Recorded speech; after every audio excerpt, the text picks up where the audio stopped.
Alhamdulillah, wa salam ala wa rasulullah. Welcome to another session of our series entitled The Stories of the Prophets, alayhi salam. And today we'll be doing the second and last part of the story of Prophet David. And just to catch us up to date, the last time we met here, we talked about how David was a young boy, a young lad, maybe around 17 or 18. And he lived during the time of King Saul, who was one of the kings of the Israelites. War had been declared against the Israelites by Goliath and his army. And Goliath was a very strong man. And King Saul offered his daughter in marriage, to anyone who would fight, lead the combat fight against Goliath. But none of his men volunteered out of fear. So David, being the young man that he was, his brothers were in the army of Saul, and he was sent there just to help the soldiers gather their swords, their weapons. But he stood up and said, I volunteer to challenge him. And everybody laughed at David because they said, this little skinny young boy, what can he do? But David ignored their laughter, and he gathered a bunch of rocks, put them in a pouch, and he had a sling that he had used. He put one rock in that sling and shot it, and it hit Goliath right between the eyes, and he died instantly. And the people no longer made fun of David after that. And true to his word, King Saul gave David the hand, married him to his daughter.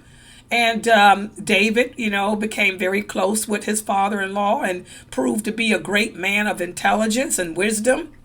Allah blessed David with wisdom. Allah blessed him with intelligence. The people loved David because of his justness. He was very just and kind. And so eventually the king became jealous of his son-in-law. He was jealous of how the people were praising him. So this is what happens to us as humans. Sometimes, when we hear others being praised more than us, it strikes up those feelings of animosity within our heart. And our personal gens get to whispering to us. And that's what they did in this case, to King Saul. So King Saul fell victim to his jealousies and decided to send his son-in-law on a fight against an enemy, hoping and thinking and believing that the enemy would kill him.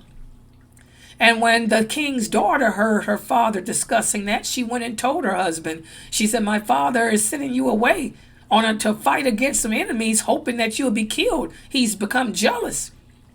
David said, I'm going to take it to Allah first, and then I'm going to go on this journey, and whatever happens, happens. So David took it to Allah, and he went on this journey and fought his enemy and won. And when he came back, you would think that the king would have realized that his doubts about David were just, from Shaitan, but he didn't. It just made him even more jealous. And this is where we stopped off in the story of David. We'll continue with what happened now. So let me put the PowerPoint up on the screen so everyone can see. And let me make sure my PowerPoint is ready first. I don't even know if it's really ready. Yes, it is. Okay. We picked up. Let's pick up where we left off. After coming back victorious from the battle that King Saul sent him on, instead of Saul being happy, he became even more jealous and more angry towards David. And he decided, this is it. I'm going to plan to have someone assassinate him. Once again, King Saul's daughter overheard her father speaking about having her husband killed. So, she went and again told her husband, David, what her father was doing. This time, David decided to leave rather than to pit himself against King Saul, because he really did love his father-in-law. So he gathered together some food, and he got on his camel, and he left the city. He left and went to the mountains where he found a cave, and he stayed inside that cave, for many days. After a while, David's brothers and also some of the people of the village, they saw that the king began to change. The king had become a tyrant. He began ruling with a heavy hand. He began to mistreat the people. He began to torture the reciters of the Torah. And he began to terrorize his soldiers because their allegiance wasn't to him anymore. It was to David.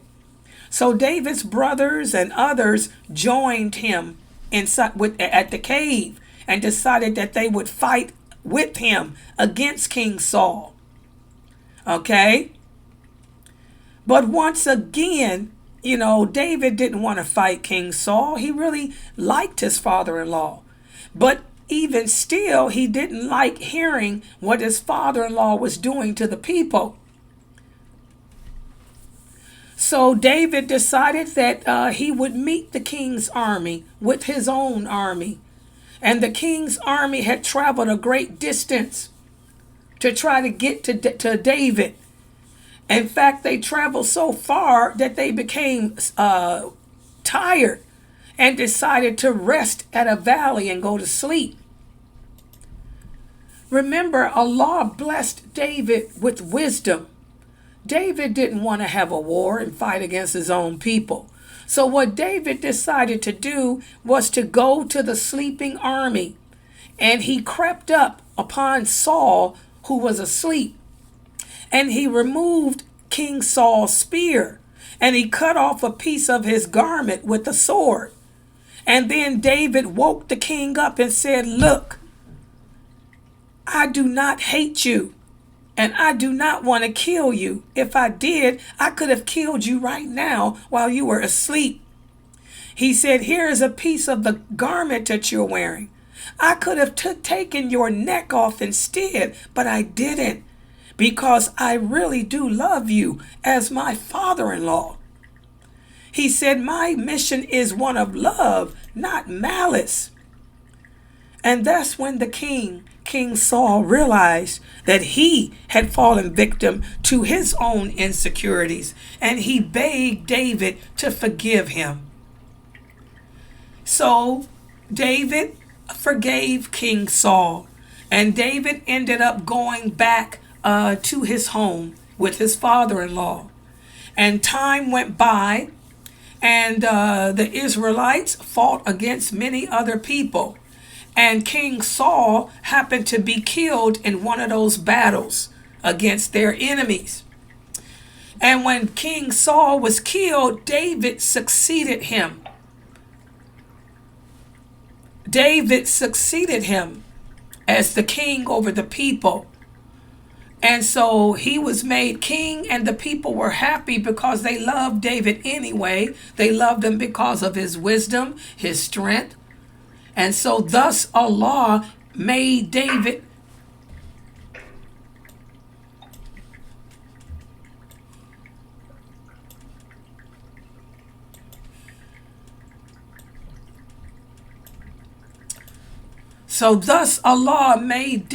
not only a prophet, but he also made David a king too. He was one of the only prophet that was given a kingdom. Remember, there are certain things that Allah gave to prophets that he didn't give to the others. David, he gave a kingship to. And his kingdom was strong and great. His enemies feared him and didn't go to war with him. Okay? David ruled justly and righteously. He brought peace and prosperity to his people. He delivered Allah's message to the people through the precious gift of his beautiful voice. As our Prophet Muhammad said, David had the voice of a flute. And Allah gave David the Psalms. So David was not just a prophet, but he was also a messenger. And Allah gave him the Psalms. And he would recite those psalms in his beautiful voice. And in the Bible, those psalms are known as the songs of David. And something else that made David stand out, David loved Allah first and foremost, and he would divide his working day into 4 parts. He would spend one part of his day earning his living. He would spend another part of his day resting. He would spend another part of the day praying to Allah, and he would spend the last part of the day listening to the complaints of his people and delivering sermons.